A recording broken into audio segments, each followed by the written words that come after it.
Think you're not a baker? I have the perfect stress-free recipe for you today. I promise you can absolutely make these. Hey everyone, and welcome back to the channel. Today we're making these adorable turkey-shaped puff pastry bites. Say that 5 times in a row. We're talking flaky golden pastry stuffed with savory ham and melted cheddar cheese. Their cute little faces are decorated with sliced olives and bell peppers. With just a few ingredients, these can be the perfect addition to your Thanksgiving spread in under an hour. Not only do they look adorable, but they are so simple to assemble. And a word of caution, make a double batch because these will disappear faster than you can pour the gravy. Let's get baking. Here are the ingredients you're going to need to make this recipe.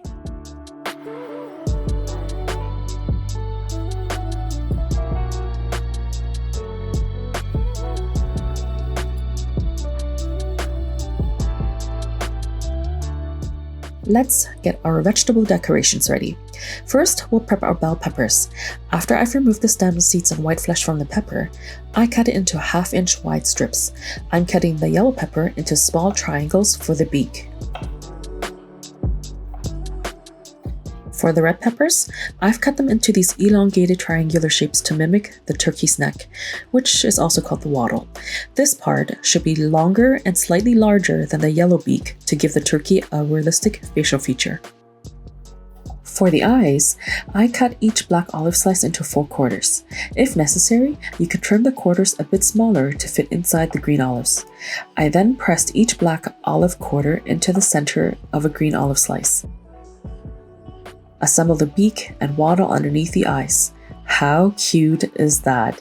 Set these aside for when you're ready to decorate.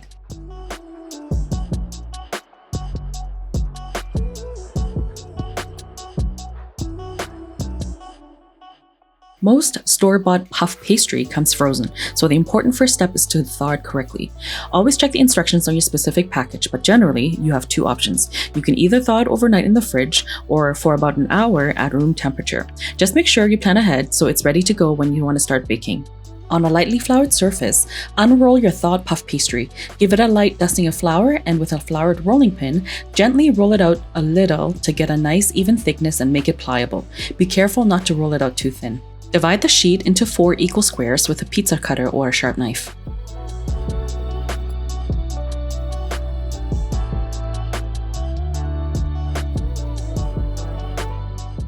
Now for the filling.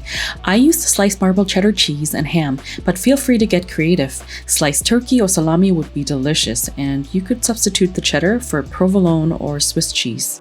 On each square, place a slice of cheese and a slice of ham near one corner. Make sure to leave a little border. Then fold that corner over and roll the pastry from one side to the other to form a cone shape. Pinch any open seams to seal them up on the front and the back of your cone.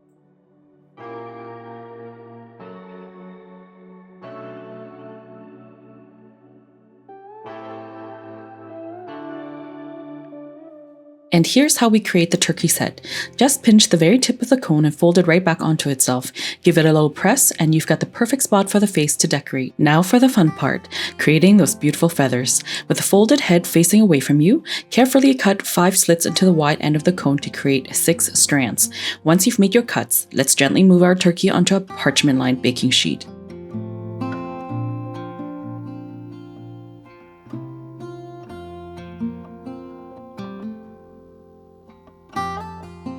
Spread the strands apart, then working with one strand at a time, lift it and give it about 3 twists clockwise. Then just pinch and flatten the very end to make it look like the tip of a feather. Fan out the strands a little more if needed.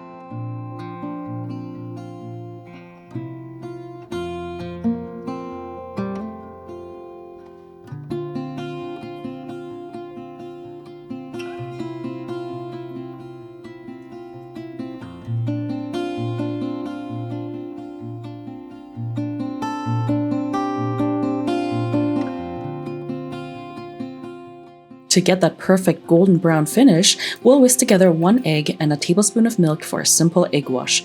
Go ahead and brush it all over each turkey.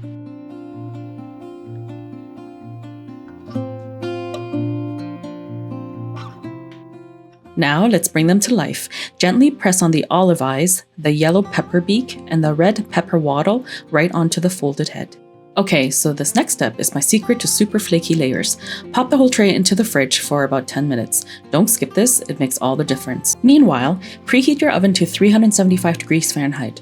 After 10 minutes, take the pastries out of the fridge, give them one last brush of egg wash all over, and bake them for about 25 to 27 minutes. You'll know they're ready when they're beautifully puffed, golden brown, and absolutely irresistible. As a side note, if you're making these for a dinner party, you can make and assemble them the night before. Follow all the steps until the refrigeration. Then, simply pop them into the oven when you're ready to bake and serve them as appetizers. And there you have it, a fast, cute, and delicious appetizer anyone can make. The full printable recipe is on my blog, and I've put the link right in the description box for you down below. If you like this video, please give it a thumbs up and don't forget to subscribe for more tasty recipes. Thanks so much for watching and see you in the next one.